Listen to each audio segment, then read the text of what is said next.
Students, चूंकि अब आपके इंग्लिश के सप्लीमेंट्री एग्जाम को सिर्फ एक ही दिन बचा है, तो आपके मन में सवाल उठ रहे होंगे कि आखिर आपका इंग्लिश का पेपर कैसा आएगा और इंग्लिश के पेपर का लेवल कैसा रहेगा। पेपर आपका इजी आने वाला है या फिर टफ आने वाला है या फिर एवरेज आने वाला है। ज़रूर आपके मन में ये सवाल चल रहा होगा। और एक सवाल आपका ये भी चल रहा होगा कि परीक्षा के एक दिन पहले क्या स्टडी की जाए, किस टॉपिक्स को कवर किया जाए, क्या क्या पढ़ा जाए, जिससे कि एग्जाम में अच्छा खासा स्कोर कर पाएँ और अपनी साल बचा पाएँ। जय स्टूडेंट्स, आप इस साल सप्लीमेंट्री का एग्ज़ाम दे रहे हैं तो बिल्कुल आपके मन में ये सवाल उठ रहे होंगे कि हम अपने साल को बर्बाद होने से कैसे बचा पाएँ और अब इंग्लिश में अच्छा खासा स्कोर कर पाएँ और पास हो जाए। तो ये वीडियो आपके लिए लेकर आया हूँ क्योंकि आज मैं आपके सारे डाउट्स को और सारा कन्फ्यूज़न दूर करने वाला हूँ। आपको बताने वाला हूँ कि आपका जो एग्ज़ाम होने वाला है, यानी कि कल आपका जो इंग्लिश का पेपर होगा, उस पेपर का लेवल कैसा होने वाला है और हमें किस स्टडी को करना है, मतलब कि हमें एग्ज़ाम से पहले क्या क्या पढ़ना है। एग्ज़ाम से एक दिन पहले यानी कि आज जो आपके पास समय बचा हुआ है, आज आपको कौन से टॉपिक्स को कवर करना है, आज आपको क्या करना है, क्या प्रैक्टिस करना है, जिससे कि कल होने वाले एग्जाम में आप अच्छा खासा स्कोर कर पाएँ। सो गाइस, मेरा नाम है मुजीब और आपका हमारे चैनल टेस्ट ऑफ नॉलेज पे बहुत बहुत स्वागत है। चलिए वीडियो को शुरू करते हैं। सो गाइस देखिए, सबसे पहला काम आपको करना क्या है कि एग्जाम से एक दिन पहले आपको जो टॉपिक्स को पढ़ना है, जो टॉपिक्स को कवर करना है, वो टॉपिक्स मैं आपको बता देता हूँ। उसके बाद आपको ये बताऊँगा कि आपके एग्जाम का पैटर्न कैसा रहेगा, आपका जो पेपर होने वाला है वो पेपर का लेवल कैसा रहेगा, इजी आएगा या टफ आएगा या फिर एवरेज आएगा। ओके स्टूडेंट, देखिए आप एक दिन में पूरी इंग्लिश याद तो नहीं कर सकते हैं, लेकिन अब तक आपने जो तैयारी की है उसका आपको रिवीजन करना है, क्योंकि एग्जाम से पहले रिवीजन ही किया जाता है और परीक्षा के एक दिन पहले भी रिवीजन किया जाता है, प्रैक्टिस की जाती है। क्योंकि अब आप अगर नए क्वेश्चंस को याद करने बैठ जाएंगे तो आपने पिछला जो भी कुछ पढ़ा हुआ है सब कुछ आप भूल जाएंगे। तो मैं आपको एक सबसे पहले एडवाइस देना चाहूँगा कि अब आप कुछ नया कुछ भी याद नहीं कीजिए, सिर्फ आपको प्रैक्टिस करना है, because practice makes a man perfect. अब प्रैक्टिस आपको किन चीज़ की करना है, कौन से टॉपिक्स की करना है, चलिए उनके बारे में जान लेते हैं। सबसे पहला काम आपको ये करना है कि आपका जो मेन एग्जाम का पेपर हुआ था 2022 में, जो आपने मेन एग्जाम का पेपर दिया था जिसमें आप अच्छा स्कोर नहीं कर पाए थे, सप्लीमेंट्री आप लेकर आए थे, तो उस पेपर को आपको प्रैक्टिस करना है, उस पेपर को आपको अच्छे तरीके से सॉल्व करके देखना है। अब इसमें से कौन कौन से टॉपिक्स को आपको सॉल्व करके देखना है वो मैं आपको बता देता हूँ। कुछ टॉपिक्स मैं आपको सॉल्व भी कराता हूँ, क्योंकि इसमें से बहुत कुछ क्वेश्चंस आपके आएंगे एग्जाम में। 20 से लेकर 30% रिवीजन किए होगा, मतलब रिपीट होगा, सॉरी 20 से लेकर 30% क्वेश्चंस आपके रिपीट होने वाले हैं, जो कि आपके मेन एग्जाम का जो पेपर था उसमें से आने वाले हैं। तो इनमें से जो टॉपिक्स आपको कवर करना है वो मैं आपको बता देता हूँ। तो सबसे पहला काम आपको यही करना है कि जो मेन एग्जाम था, इस मेन एग्जाम के पेपर की आपको प्रैक्टिस कर लेना है। एक बार आप इसको सोल्व करके ज़रूर देख लीजिएगा, बिना सोल्व करे आप परीक्षा देने नहीं जाइएगा, ठीक है। चलो जल्दी से आगे बढ़ते हैं। तो देखो इसमें पैसेज है, तो भाई पैसेज को बिल्कुल भूल जाइए। अभी ये पैसेज आपका ये नहीं आएगा, पैसेज रिपीट नहीं होगा। पैसेज की सिर्फ प्रैक्टिस कर सकते हैं, वो दूसरे अदर सोर्सेज से कर सकते हैं, वही मैं आपको आगे बताऊंगा। तो पैसेज रिपीट तो नहीं होगा, ये पैसेज बिल्कुल नहीं आने वाला है, रिपीट नहीं किया जाएगा, ठीक है। आगे बढ़ते हैं। करना क्या है भाई, देखो इसके बाद हम जो टॉपिक्स आएंगे मैं आपको बता देता हूँ। इसके बाद नोट मेकिंग समरी है, ये भी रिपीट नहीं होगी, मतलब क्वेश्चन तो आएगा लेकिन ये सेम क्वेश्चन नहीं आएगा, कोई दूसरा क्वेश्चन आएगा, तो आप इसी क्वेश्चन के ऊपर डिपेंड मत रहिएगा, ठीक है। प्रैक्टिस आपको करना है, तरीका मैंने आपको बताया। आगे बढ़ते हैं। अब आते हैं सेक्शन बी में। अब देखिए जैसे कि क्वेश्चन है, इस क्वेश्चन को देखो, you are going to upload, you want to sell your house. अब यहाँ पे हाउस दिया है, हाउस की जगह पर अब आपका आ सकता है question house hold goods, house hold goods.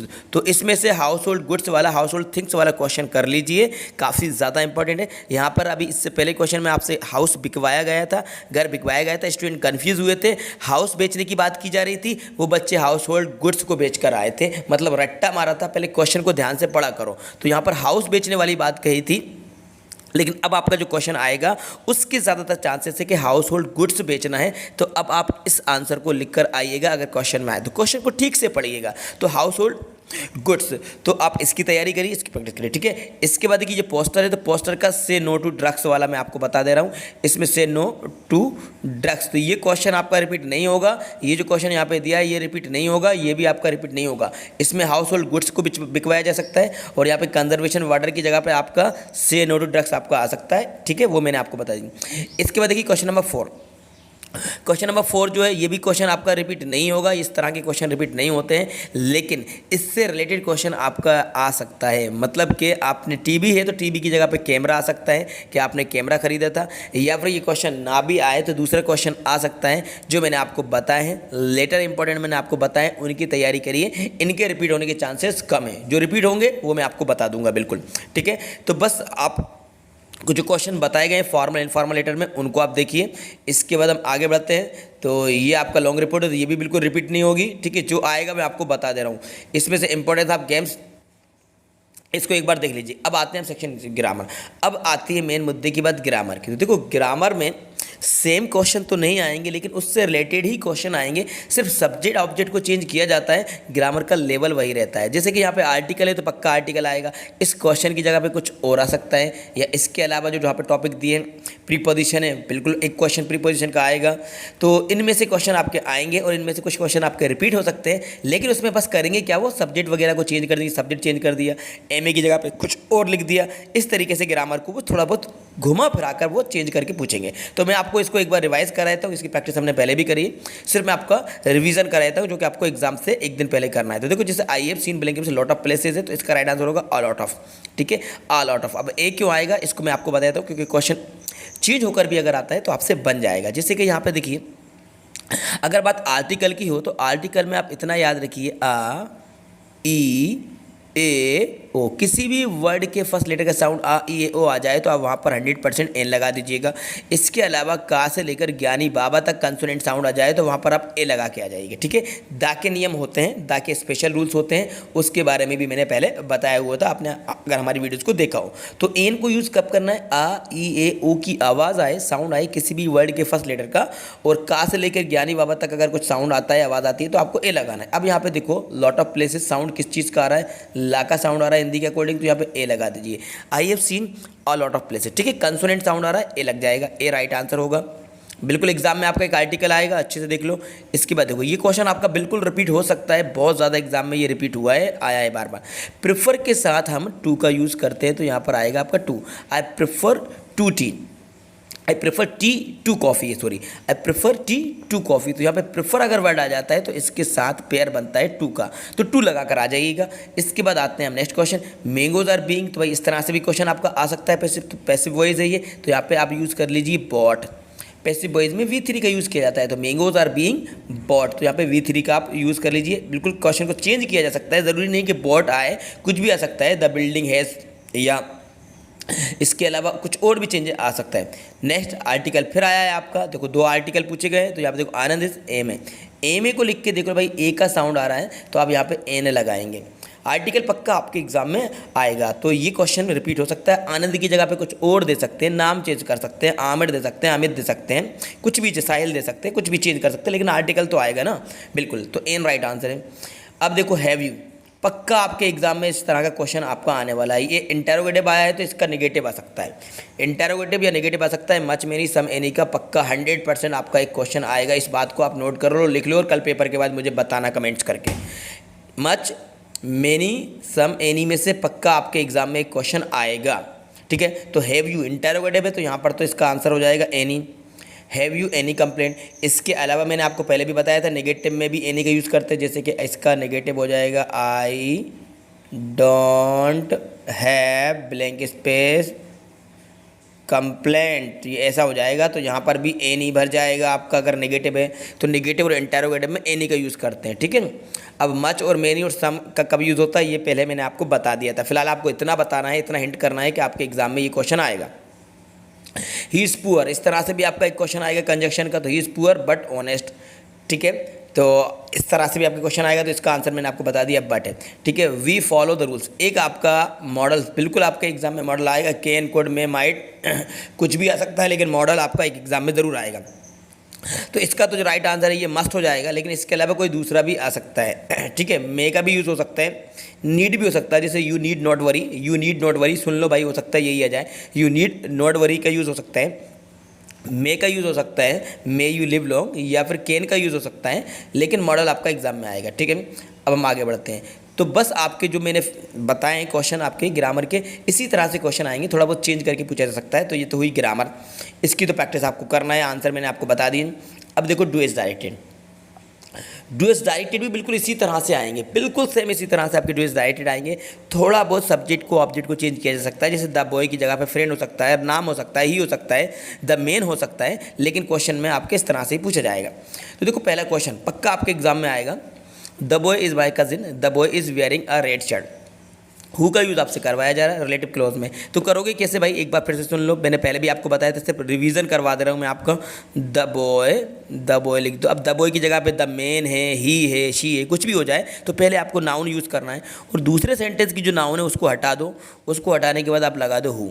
ठीक है, इतना कर लिया। एक बार फिर से सुनो, पहला वाला जो सब्जेक्ट है उसको लिखो, उसके बाद नेक्स्ट जो दूसरे सेंटेंस का सब्जेक्ट है उसको हटाकर आप हु यूज़ करो, जो कि रिलेटिव प्रोनाउन है।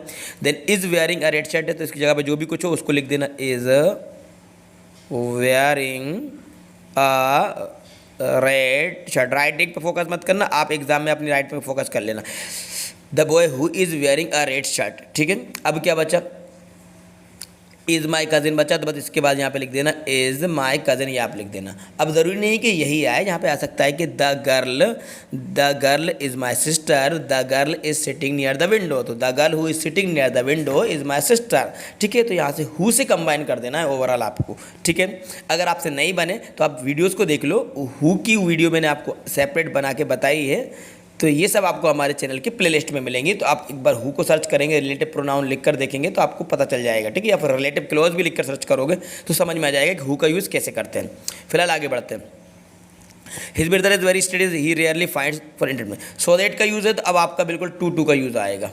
सो दैट का भी आ सकता है, और सो दैट का अगर नहीं आता तो टू का आपका 100% ना कहकर 99.9 कह देता हूँ मैं, आपके टू का यूज़ आपके एग्ज़ाम में आएगा। अगर सो दैट का इससे पहले आया था तो दोनों को प्रैक्टिस कर लो, सो दैट की भी कर लो, टू की कर लो। मैं यहाँ पे सो दैट का बता दे रहा हूँ, फिर उसके बाद टू के एग्जाम्पल आप आगे की वीडियोज़ में देखेंगे। His brother is very studious, he rarely finds time for entertainment. तो वेरी को हटाओ, वेरी को हटाकर सो लगाओ, his brother is so studious. ठीक है, उसके बाद दोनों सेंटेंस के बीच में दैट लगा दो, that he rarely finds time for. ठीक है, और टू का यूज़ हो तो टू को में हमें क्या करना होता है, सो को हटाकर या वेरी को हटाकर टू लगाते हैं, और दैट से लेकर नॉट तक के सेंटेंस को टी और टू का यूज़ करके लिखते हैं। ठीक है, इसको आप देख लेना एक बार, टू का यूज़ देख लेना, फिर आपको एक बार मैं बता रहा हूँ जाते जाते टू का यूज़ ज़रूर देख के जाना। रीअरेंज करने के लिए आपके एग्जाम में आएगा, इसका तो आ जाएगा शी पुट समिंग इन पैंक। इसके अलावा कुछ और भी आ सकता है, Himalaya is the highest mountain of the world. तो इसके अलावा जो भी क्वेश्चन आपसे आए उसको करना है, रीअरेंज करने के लिए आएगा। मतलब रीअरेंज करना, जैसे अगर मैं लिख देता हूँ BCAD, तो क्या करोगे भाई, ABCD करोगे ना। बस इसी तरह से जो वर्ड है तो उनको सही क्रम में जमाओ, जैसे ABCD, ऐसे ही ये जो वर्ड्स हैं तो इनको आपको सही क्रम में जमाना है जिसका मीनिंगफुल सेंटेंस बन जाए। ठीक है, इसके बाद भाई डू इज डायरेक्टेड आए, मतलब कि चेंज इनटू इनडायरेक्ट स्पीच का आएगा, नरेशन आएगा। तो भाई नरेशन आपका कोई सा भी आ सकता है, तो बस इसकी आपने अगर पहले प्रैक्टिस करी है तो करना, नहीं करी तो इसको छोड़ देना, क्योंकि 7 में से आपको 5 करना है, यानी 5 करना है, नहीं बने तो उसको छोड़ दो। आगे बढ़ो। हाँ, ये देख लो, एज सुन एज और नो सूनर देन का यूज़ बिल्कुल आ सकता है, या फिर not only but also either or neither nor, इनमें से ज़रूर आएगा आपका। सुन लो एक बार फिर से, as soon as, no sooner than, either और या फिर नाइदर नॉर, इनमें से बिल्कुल एक एग्जाम में आएगा। एज सुन एज का यूज़ पहले भी मैंने आपको बताया था, एज सून को हटाकर आपको नो सूनर का यूज़ करना है, तो यहाँ पे आपको लिखना है नो सूनर। ठीक है, एज सून को हटाकर आपको क्या लिखना है, नो सूनर। उसके बाद the boys saw the principal, इसको इंटेरोगेटिव बनाना है, तो जो पहला वाला सेंटेंस है वो टेंस के अकॉर्डिंग इंटेरोगेटिव बन जाएगा। जैसे डिड द बॉयज, सा की फर्स्ट फॉर्म क्या हो जाएगी, सी द प्रिंसिपल, ये लिख देना। उसके बाद ये जो कॉमा है, कॉमे को हटाकर आप देन लगा देना, बस बन जाएगा। ठीक है, अगर नहीं बने तो एज सून एज और नो सूनर देन का यूज़ सर्च कर लेना हमारे चैनल पर। एज सून एज, तो एज सून एज के प्लेस पर नो सूनर, और नो सूनर देन के प्लेस पर एज सून एज। ये मैंने अलग से सेपरेट 4-5 बहुत सारे एग्जांपल्स दिए हैं, इसके ऊपर एक शॉर्ट ट्रिक भी बताई है, तो आप चैनल पर जाकर सर्च कर दीजिएगा, लिख दीजिएगा use of as soon as या use of no sooner than, या एज सून एज के प्लेस पर नो सूनर देन का, या हिंदी में भी लिख दोगे तो आपको सामने वीडियो आ जाएगी, उसको देख लेना, एज सून एज का यूज़ और नो सूनर देन का यूज़ कैसे करते हैं। वॉइस आपका पक्का एग्जाम में आएगा, चेंज होके आ सकता है, दे आर प्लेइंग काइट्स है, इसके जगह फ्लाइंग काइट्स, इसके अलावा कुछ और आ सकता है, तो वॉइस बिल्कुल ग्रामर में आएगा। इसका आंसर बता देता हूँ, kites are being flown by them, kites are being flown by them ही हो जाएगा। इस तरह से क्वेश्चन वर्ब का आ सकता है, जैसे कि इसका आ जाएगा we have been living here since 1952, इस तरह से क्वेश्चन आपका वर्ब का आएगा। माय नेबर करके कुछ चेंज करके आ सकता है। तो ग्रामर तो बिल्कुल आपको मिस नहीं करना है, 100% आपको ग्रामर रिवाइज करना है। इसी तरह से क्वेश्चन आपके ग्रामर में आएंगे। आगे बढ़ते हैं सेक्शन डी। तो भाई देखो, ये क्वेश्चन तो रिपीट नहीं होगा, लेकिन इसी चैप्टर का कोई दूसरा पैराग्राफ आ सकता है, कोई दूसरा एक्सटेट आ सकता है, या फिर कोई इसके अलावा जो मैंने एक्सटेट बताए हैं उनमें से भी आ सकता है। तो इसकी भी आपको प्रैक्टिस करना है। रिपीट होने की बात बिल्कुल नहीं कर रहा हूँ इसमें, जिसको जो रिपीट हो सकते हैं उनको बताऊँगा। हाँ, ये क्वेश्चन आपका रिपीट हो सकता है, ये वाला, या इसी पोएम का कोई दूसरा आ सकता है। ड्राइविंग फ्रॉम माई पेरेंट्स, तो इसी पोएम का कोई दूसरा एक्सटेट आ सकता है, जो कि माई मदर एट 66 है।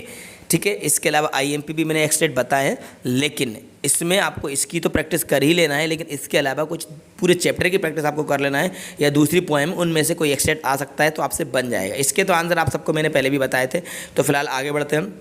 ये भी आपका रिपीट होने के चांसेस नहीं है, सिर्फ आपको पता होना चाहिए कि आपका एक्सटेट आएगा, कोई दूसरा आ सकता है इसमें से, तो ये तो नहीं आएगा। अब बचते हैं आपके क्वेश्चन आंसर। तो भाई क्वेश्चन आंसर बिल्कुल आपके रिपीट हो सकते हैं, बहुत कुछ क्वेश्चन आंसर आपके रिपीट हो सकते हैं। जैसे कि ये 1 से लेकर 7 है, तो इसमें से आपके 2-3 क्वेश्चन आपके पक्का आ सकते हैं, 3 क्वेश्चन आपके रिपीट हो सकते हैं। कुछ क्वेश्चन आपके खुद ही आपको समझ में आ जाएंगे, जैसे कि इनको सभी को आपको लर्न कर लेना। जैसे कि ये वाला क्वेश्चन इंपॉर्टेंट है, ये क्वेश्चन इंपॉर्टेंट है, ये 2 बिल्कुल पक्का आपके रिपीट हो सकते हैं। इसके बाद हम आगे बढ़ें, इन 2 में से आपका ये 3rd नंबर का रिपीट हो सकता है। तो इन 3 में से बिल्कुल 1 या 2 पक्का आपके आएंगे। मैंने स्टार्टिंग के जो 3 क्वेश्चन है ना, ये मोस्ट इंपॉर्टेंट है, इनको देख लो। ठीक है, या इनमें से भी कोई से भी क्वेश्चन आ सकते हैं। इन 3 को तो करना ही है, वैसे तो पूरों को करना है रिवाइज। आपको लर्न नहीं करना नया, अभी रिवाइज करना है, आपने पहले लर्न किया है। इसमें से भी आपको कोई क्वेश्चन आ सकता है, फिर भी मैं आपको बता देता हूँ कौन सा क्वेश्चन आपका आ सकता है। ये क्वेश्चन आपका इंपॉर्टेंट है, ये बिल्कुल आपका आ सकता है, और इसके अलावा आपका ये 4th वाला। ठीक है, तो ये चारों को आपको कर रहा है, कोई क्वेश्चन आपका रिपीट हो सकता है। इसमें से भी आपके रिपीट हो सकते हैं क्वेश्चन आपके, जैसे हु वाज डॉक्टर सदा, पक्का आपका रिपीट हो सकता है। हु इज़ टाइगर किंग, ये 2 बिल्कुल आपके 100% आ सकते हैं। ठीक है, ये रिपीट हो सकते हैं, तो भाई इनको पूरों को आपको रिवाइज करना है। इसके अलावा ये क्वेश्चन आपके यहाँ पर दिए जा रहे हैं, इनमें से भी आपकी कुछ क्वेश्चन, एक आध क्वेश्चन आपका रिपीट हो सकता है, तो आपको वो क्वेश्चन को रिवाइज करके चले जाना है, हमने लर्न किए हैं तो। ठीक है, और ये क्वेश्चन आपके सामने, तो बस आपको इस पेपर को प्रैक्टिस करना है। ये आपका मेन एग्जाम का पेपर है। ठीक है, इसके बाद मैंने आपको बता दिया भाई कितना % आ सकता है और कौन से क्वेश्चन आ सकते हैं, कौन से नहीं आ सकते। इसके बाद आपको करना क्या है, देखो दूसरा मैं आपको बता देता हूँ, बिल्कुल आपको कंफ्यूज नहीं कर रहा हूँ। तो देखिए, इसके बाद आपको तैयारी करना है आपके प्री बोर्ड की। मेन बोर्ड के एग्ज़ाम के बाद आपका प्री बोर्ड एग्ज़ाम का जो पेपर हुआ था उसकी प्रैक्टिस करना है, उसके क्वेश्चन आंसर की और उसकी ग्रामर की आपको प्रैक्टिस करना है, और उसके सेक्शन बी की भी आपको प्रैक्टिस करना है। सेक्शन बी बोले तो आपका जो राइटिंग स्किल्स रहता है, तो प्री बोर्ड पेपर की आपको प्रैक्टिस करना है। उसको सिर्फ रिवाइज करके देख लो, एक बार सोल्व करके देख लो। प्री बोर्ड के बाद 3rd नंबर आपको तैयारी किस चीज़ की करना है, आपको मॉडल पेपर की। आपका इंग्लिश का मॉडल पेपर बोर्ड की तरफ से जारी किया गया था। मॉडल पेपर को एक बार देख लो, उसकी प्रैक्टिस कर लो, मॉडल पेपर को सोल्व करके देख लो। ठीक है, मॉडल पेपर भी आपने कर लिया, तो आप उसके बाद 4th नंबर पे आपकी जो है परीक्षा अध्ययन, क्या है बच्चों, परीक्षा अध्ययन में जो 4 सेट दिए रहते हैं स्टार्टिंग में, तो परीक्षा अध्ययन की जो सेट पेपर है, उन सेट पेपर को प्रैक्टिस कर लो, उसको सोल्व करके देख लो। मतलब ग्रामर तो अच्छे से कर लो और क्वेश्चन आंसर भी अच्छे से कर लो, सेक्शन बी भी अच्छे से कर लो। ठीक है, तो बस ये 4 चीज़ें मैंने आपको बताई हैं। एक बार फिर से याद दिलाता हूँ, मेन एग्जाम को रिवाइज करो, उसकी प्रैक्टिस करो, मेन एग्जाम का जो पेपर था, प्री बोर्ड की प्रैक्टिस करो, मॉडल पेपर की प्रैक्टिस करो और परीक्षा अध्ययन की प्रैक्टिस करो।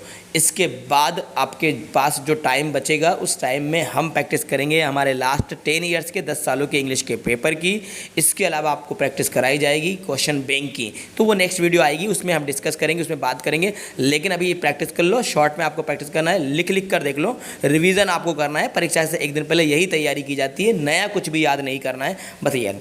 इसके बाद आपको एक वीडियो बनाकर ये भी बताया जाएगा कि आपने जो कुछ पढ़ा है वो परीक्षा में नहीं आए तो क्या करें। वैसे तो यहाँ पर मैं जो बता रहा हूँ ये बिल्कुल आपके एग्जाम में आने के चांसेस हैं, लेकिन अगर बाई चांस क्वेश्चन आंसर कुछ नए आए, कुछ चेंज होकर आए, नया आए मतलब बुक से बाहर के थोड़ी ना आ जाएंगे। नए से मतलब ये है कि जैसे कि आपका लेटर है, आपका पोस्टर है, आपका एडवर्टाइजमेंट है, कुछ नया टॉपिक आए तो कैसे सोल्व करना है, उसके ऊपर आगे वीडियो लाई जाएगी। फिलहाल उम्मीद करता हूँ ये वीडियो आपको पसंद आई होगी, तो वीडियो को लाइक करिए, अपने दोस्तों के साथ शेयर करिए और प्रैक्टिस करिए।